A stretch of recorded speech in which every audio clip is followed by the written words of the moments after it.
Here is our new Baptist Historical website. It's baptisthistory.org.uk. It's now live, so you can find it. And immediately, hopefully, if you've ever visited the website before, you'll see it looks a little bit different. But if you're a member of the society, you'll see that it looks a little bit the same as something else, which is the front cover of our Baptist Quarterly. We've wanted to bring the Baptist Quarterly and the Baptist website kind of together in terms of its design and its way communication in that way. And so some of the images that you can see there right in front of you come from our front cover. And if the Baptist Quarterly ever gets an update on its front cover, well, it might be that the Baptist website will get an update as well following that pattern. So as you can see, it's a very simple website, but hopefully it's got some really useful features about it. Some things have updated. So there's a page telling you a little bit about us. And if you want to find out all the names of those who were involved in the history of the website, in the history of the society, from presidents to secretaries to editors of the quarterly and even to treasurers, we've got that information there, which is good. Just going to admit someone else into our meeting. But one of the other new things is wanting to tell a little bit more about that story of Baptists over the last 400 years. And so whereas perhaps we had a fairly general history, we've now got a page dedicated to each of the 4 centuries. We're now on the 21st, but probably not far enough in yet to be writing that page yet. And within each of those pages, you'll find a little bit about the story of what happened in that with some images. And you'll also find within it some links to articles that you can find in the Baptist Quarterly to follow up and find out a little bit more about the different elements of that history. But also there, we've created a new page, which took a while for us to kind of get agreed. It could still be fairly controversial. Who are the significant Baptists in our history? And we thought about kind of doing it via century, but we've decided to go via kind of roles that they might have had. And I'm going to hand over just to Keith Jones, our president, perhaps to share something a little bit about some of these significant Baptists or why it might be important for us to highlight some particular ones. So Keith, if you're on the call, I invite you to unmute yourself and just share for a few minutes. Thank you very much, Andy. Well, it's great to see this website finally launched. We have some names there from a long list we've been compiling of significant Baptists in different generations. And this evening I've just picked out some names. Some are on that list, others aren't. But you'll see there Thomas Helwys, the man who planted the first Baptist church in England and who made that appeal to the king for religious liberty.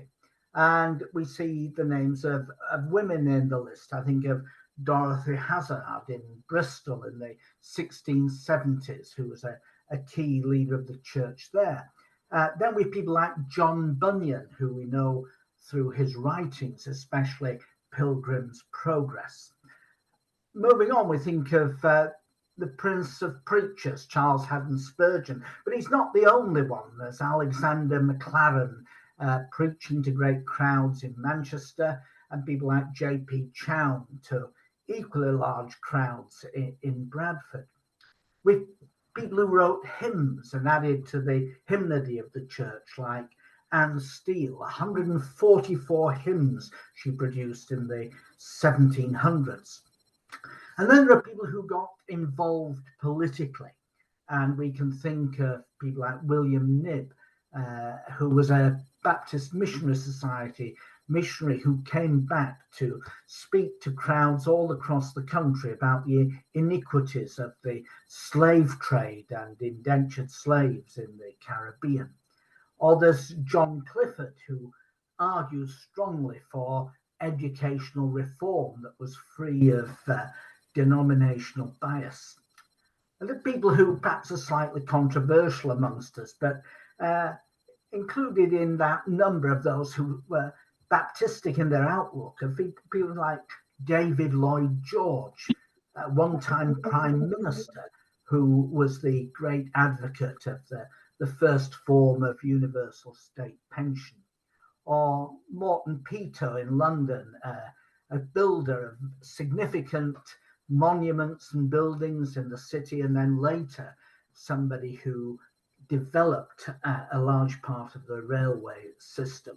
And more recently, pioneers in women's ministry like Violet Hedger, and we've a project within the Baptist Fellowship at the moment using Violet's name as we look at the contribution that women have made to our ministry and increasingly do make to our ministry.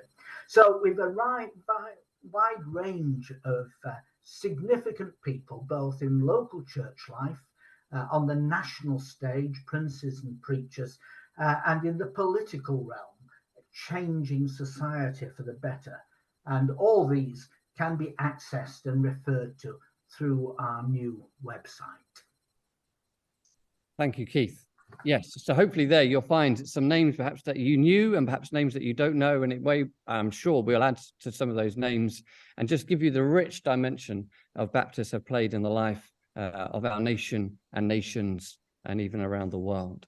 So there's something a little bit about Baptists and about who we are and who we have been. And then in membership, if you're not a member of the Baptist Historical Society, I encourage you to do so and join. And you can find out how when you click on membership. But with membership comes our world-leading, fantastic journal. And I'm just going to ask one of the editors, Karen Smith, to say something about why the Baptist Quarterly is such a great journal to get and read. Well, thank you, Andy. It's a great privilege to be a co-editor of the Baptist Quarterly. Simon Woodman and I took over the editorship of the Quarterly some 10 years ago, and we follow behind some very wonderful editors. John Briggs was the editor for many, many years, a wonderful 19th century historian, and then Ian Randall, who is a 20th century historian. And so it's wonderful to be able to follow in their footsteps. We are in partnership, of course, with Taylor and Francis, which is an internationally known publisher. And we publish, as the name suggests, 4 times a year in October, in January, April, and July. And the journal actually goes out to many libraries and colleges and places all over the world. So it has an international reputation now. And you can see some of those articles through what is called open access. I know Steve Holmes has published a number of his articles, and there's free access to them through the site, Taylor and Francis site. I should also say that we have all of the past issues online with Taylor and Francis, and it's completely searchable. So, for instance, if you were working on a particular period or a particular person or an area or something, you can go to the site, the Taylor and Francis site, and search all of the articles, and they will come up with articles that might mention that particular person or place, which is a real benefit to those who are doing research. And finally, I think I'd like to say to you that we're always open to receive new articles. If you're doing research and you would like to submit to the Baptist Quarterly, we would love for you to, again, go to the Taylor and Francis site, our site on Taylor and Francis, I should say, and the instructions are there about how you can submit an article. We will take your article and we will send it out for peer review, because it's a peer review journal. And often we have found that people who do that get really good feedback and, work then to improve their articles. In fact, I have just, all of our articles are sent for peer review. I have just sent an article to 2 colleagues to peer review, and I felt that the comments that they gave me helped me very much in reshaping the article that will come out in the January issue of the quarterly. We do all sorts of themes and looking at people. We just recently, the most recent journal in October was looking at John Clifford, because we had a conference where we were remembering that it had been 100 years since John Clifford's death. And we then put some of those papers into a special edition. So we would love to have you submit to the quarterly if you're doing research. If you want to contact us, you can do that as editors. If you want further information, we'd be delighted to hear from you. Thank you, Karen. The Baptist Quarterly has such a rich treasure of articles over many, many years. And I should mention here quite secretly that some of the Baptist Quarterly is available for free via biblicalstudies.org.uk. And we're very grateful to Rob Bradshaw, who a number of years ago made that available. So if you want to get the quarterly up to date, you need to join the membership and get it via TNF Francis, but you can secretly find also some of it on Biblical Studies as well. You got how to contact us. There will be some latest news. One of the latest news is we have a new book out, which we've created and edited by Ian Randall with some support from BMS World Mission, called Mission Not Impossible. And if you haven't seen that, you can get a copy for only £10 plus a little bit of postage and packaging. And we'll come back to the shop in a moment. But also, I guess a new feature of our website is wanting to make some more resources available.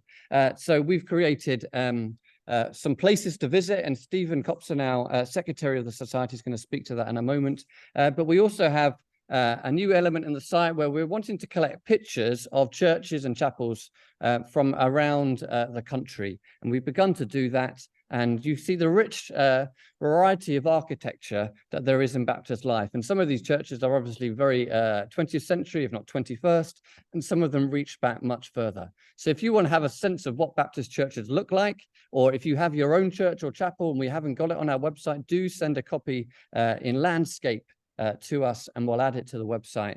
I'm finding that really interesting to see the variety of Baptist churches and chapels out there. So we've got some picture in church and chapels. We have a section on oral history, and we have an oral history project, which is wanting to collect stories, not perhaps always the big stories that are perhaps the stories that we tell, but the smaller stories of individuals in churches and chapels. And we're particularly interested in oral history from the second half of the 20th century. So if you have an experience about growing up in a Baptist church in some kind of way, we encourage you to come and get in touch with our oral history project and share that with us. And we're finding ways to collect those together. We've also got, if you're interested in finding out about family history or a church history, and even we're wanting to make an association history or the variety of organizations that have been in Baptist life as well, we're wanting to make that much more available. And so you'll see some pages around that. There's a new page that we've created with some documents. And so if you're interested in some of the documents from the 20th century, but we've also we're collecting those there, kindly made available by the Baptist Union of Great Britain, and we're going to continue to add to those. And so we're making our Baptist history and our Baptist story, our Baptist theology available to people in that way. One of the things you'll see that association records of particular Baptist of England, Wales and Ireland up to 1660, edited by Barry White. That used to be something that you could buy a hard copy of now, but we've now made it available by our website, thanks to John, who looks after our shop for us. He's made that copy available, so you can now get that for free there. But I'm going to quickly turn to Stephen Copson, our secretary, is going to talk a little bit about various places to visit. So we have a site with some various places to visit, but he wanted to talk about a few particular. So I'm going to stop sharing to allow him to share something with us. And I need to find a bit where I can stop sharing. Hang on a second. Trying to remember how to use Zoom. Here we go. Stop share. And Stephen, over to you to share. You're muted at the moment. And there we go. You should be able to share now.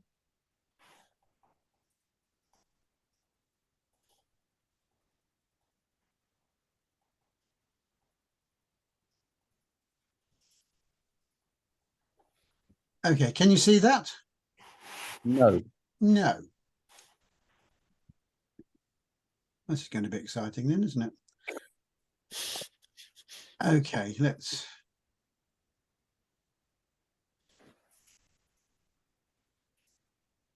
Okay. We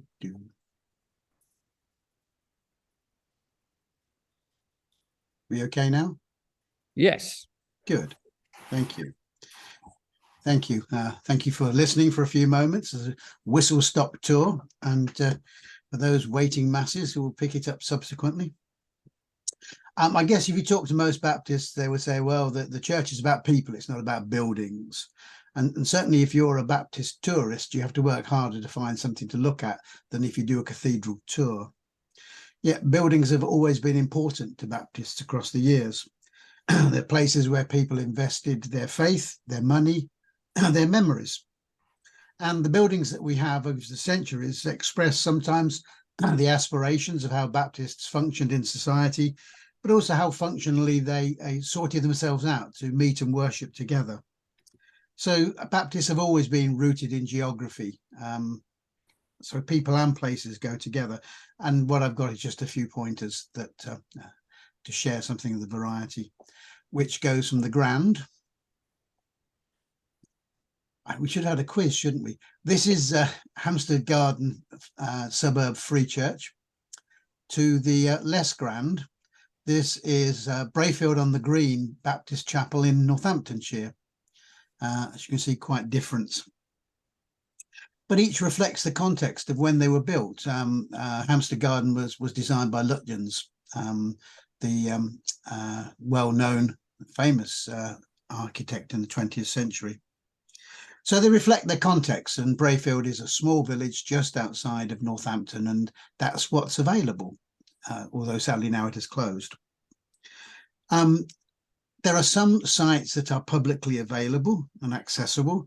The National Trust has Monksthorpe and Loughwood, and English Heritage has Goodshaw in the northwest of England, with its almost perfectly preserved inner pew arrangements.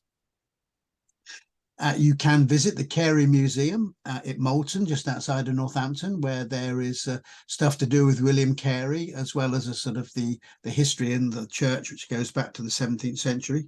You can go to the John Bunyan Museum in Bedford, which is what it says on the tin, tells you all about John Bunyan in a very informative and helpful way. And there used to be, I'm not sure whether there still is, there used to be a small museum at Barton in the Beans, which the Baptist Church had put up with a couple of historical enthusiasts. These are available, and others may be available, but often as we're going to churches, you need to contact people before to avoid disappointment. Within Baptist churches, there were trends. This is Breachwood Green. It was a Baines church. Baines was an architectural design company of the late 19th century who built a variety of churches. This one is in a small village in Hertfordshire, but you can see something fairly similar to it in Ilford, Hertford, Rugby, Leavesden Road in Watford, where you kind of get scaled up buildings. If they wanted something bigger, he built it bigger. If they wanted something smaller, he built it smaller. And he wasn't the only firm that did this, and these were often ecumenically minded. So the building at Park Road Baptist in Rushden, which was 1901, is strikingly similar to the Findham Methodist, which is about 8 miles away on a smaller scale. You almost get the sense that they did off-the-shelf orders. You could write to them and say, we want this design to seat this many people, and what can you do for us? And of course, for those who are enthusiasts about tin tabernacles, we know that's a whole new world to explore. It's not so easy to find things about people. Sometimes there are statues. John Bunyan is at one end of Bedford High Street. Hugh Stowell Brown can be found in Liverpool near the university. Spurgeon, of course, can be found in the grounds of Spurgeon. I'm sure Rob would be delighted to take people around and show them the statue. General Havelock, of course, is on his horse in Trafalgar Square as well. There are cemeteries too, fairly well known. Bunhill Fields probably is the best known in London, where John Bunyan is buried, and is publicly accessible, although you can see of the many thousands of dissenters buried there, there's only a certain selection now available. And again, sometimes you have to make arrangements with the authorities to see certain tombs. But also Key Hill in Birmingham has a significant number of 19th century nonconformists, both Congregational and Baptists.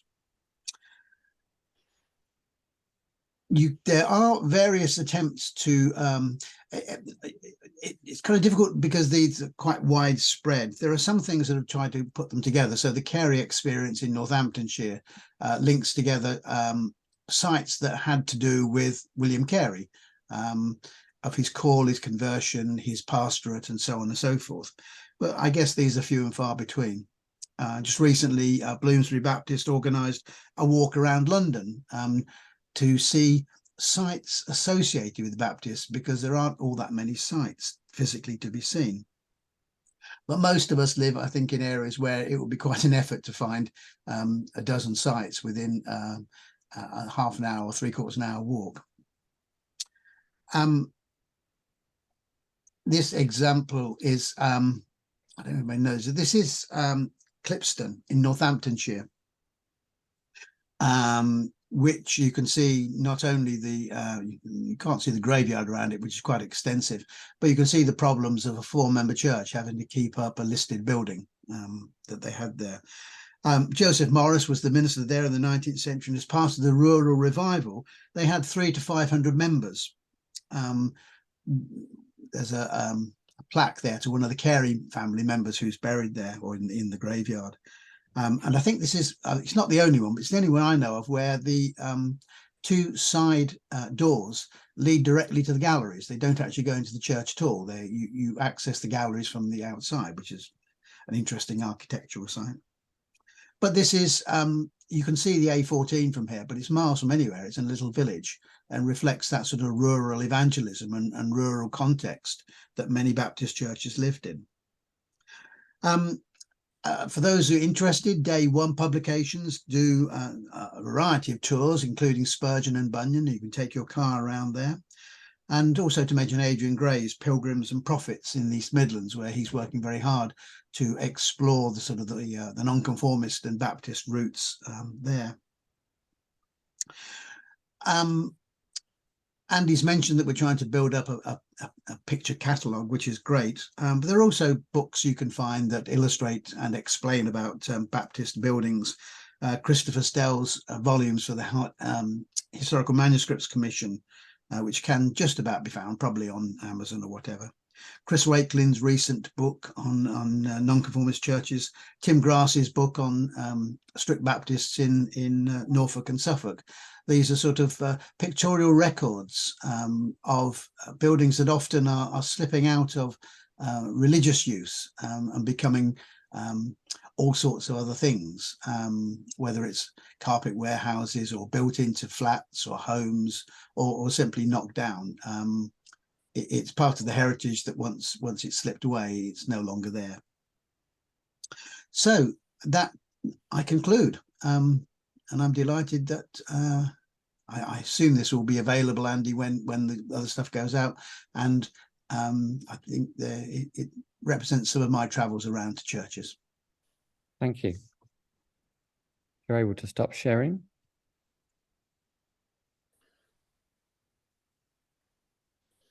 Yes, very probably. There we go. No.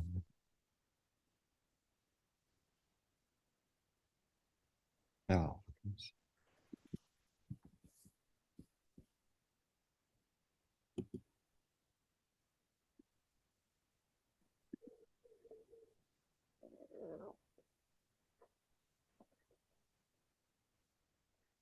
So that's just to say that our Baptist story is not just about people. It's not just about written texts and new articles and research. It's also about places that we have places to visit. And so it could be if you find yourself going on holiday at somewhere around the country, you might want to see if there's a place to visit nearby you and connect with our Baptist history in that way. So we're wanting to create a lot more resources for people out there.